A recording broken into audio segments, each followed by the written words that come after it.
पृथ्वी मंत्रालय और भारत मौसम विज्ञान विभाग की तरफ से मैं आप सभी को स्वागत करता हूं। 2025 के दक्षिण पश्चिम मानसून सीजन में होने वाली वर्षा की दीर्घावधि पूर्वानुमान आज भारत मौसम विज्ञान विभाग के द्वारा जारी हो रहा है। पूरी देश में 2025 के दक्षिण पश्चिम मानसून जून से सितंबर तक की ऋतुनिष्ठ वर्षा सामान्य से अधिक यानी 104% से लॉन्ग पीरियड एवरेज का होने का संभावना है। मात्रात्मक रूप से देश में ऋतुनिष्ठ वर्षा लॉन्ग पीरियड एवरेज का 105% होने का संभावना है, जिसमें मॉडल का त्रुटि है ±5%। 1971 से 2020 का आंकड़ा को आधारित करके देखें तो पूरे देश में ऋतुनिष्ठ वर्षा का लॉन्ग पीरियड एवरेज है 87 सेंटीमीटर। वर्तमान में भूमध्य रेखीय प्रशांत क्षेत्र में तटस्थ एल नीनो सदर्न ऑसिलेशन स्थितियां व्याप्त है। हालांकि वायुमंडलीय परिसंचरण विशेषताएं लानिना स्थितियों के समान है। नवीनतम monsoon mission climate forecast system और इसके साथ साथ अन्य ग्लोबल जलवायु मॉडल पूर्वानुमान संकेत देते हैं कि मानसून ऋतु के दौरान तटस्थ एनसो स्थिति यानी न्यूट्रल एनसो कंडीशन जारी रहने का संभावना है।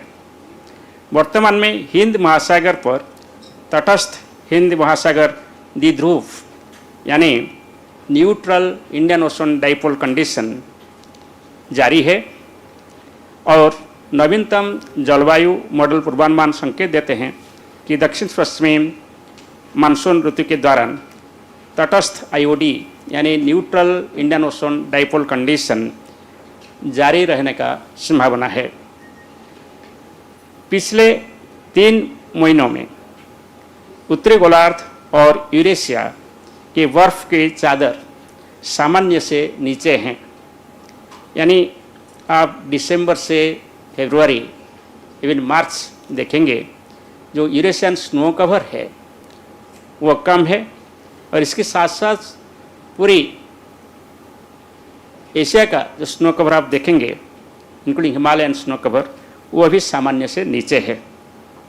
उत्तरी गोलार्ध के साथ साथ यूरेशिया में सर्दियों और बसंत में बर्फ की चादर के विस्तार का तत्पश्चात होने वाले भारतीय ग्रीष्मकालीन मानसून वर्षा के साथ एक सामान्य विपरीत संबंध है, यानी ऑपोजिट रिलेशनशिप है।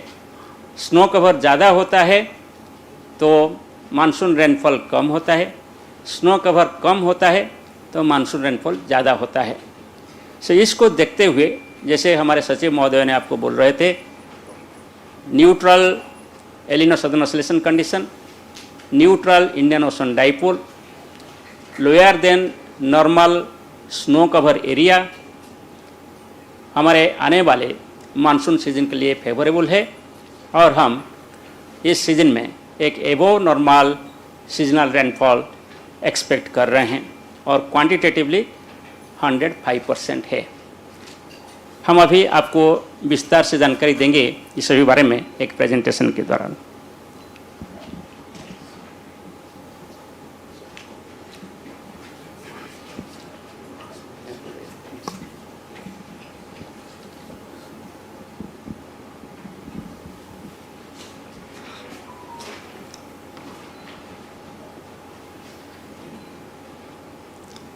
जैसे आप अभी देख रहे हैं बाएं तरफ लेफ्ट साइड पे जो फिगर दिखाई दे रहा है इसमें grey area represents neutral condition, neutral El Nino southern oscillation condition.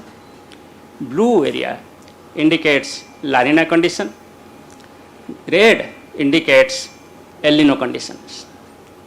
ये हर 3 महीने का एवरेज फिगर आपको दिखाई दे रहा है, जैसे मार्च अप्रैल में जून, जून जुलाई अगस्त, जुलाई अगस्त सितंबर। So if you just look at this figure, you will find that till the end of monsoon season, neutral El Nino southern oscillations are likely, followed by the La Nina conditions. There is no probability for the El Nino conditions to develop in the ensuing monsoon season. On the right hand side shows the forecast from different models, and as per these forecasts also it is reiterated that neutral El Nino southern oscillation conditions would continue during the monsoon season. This is about the Indian Ocean dipole. On the left hand side you find that green color indicates the neutral Indian Ocean dipole conditions. Indian Ocean dipole is just like the El Nino La Nina condition over the equatorial Pacific. The red one indicates the positive Indian Ocean dipole. So what you find that the green color is dominant in the ensuing months and seasons. So neutral Indian Ocean dipole conditions are expected to continue till the end of the monsoon season. On the right hand side is the forecast by different models, which also shows that neutral condition will continue. This one shows the snow cover departure from the normal over the northern hemisphere. You can find that including the Himalaya and Eurasian area, the orange color or the yellow color is dominating. Yellow and orange colors indicate the snow cover area is less than normal, and green color indicates area is above the normal.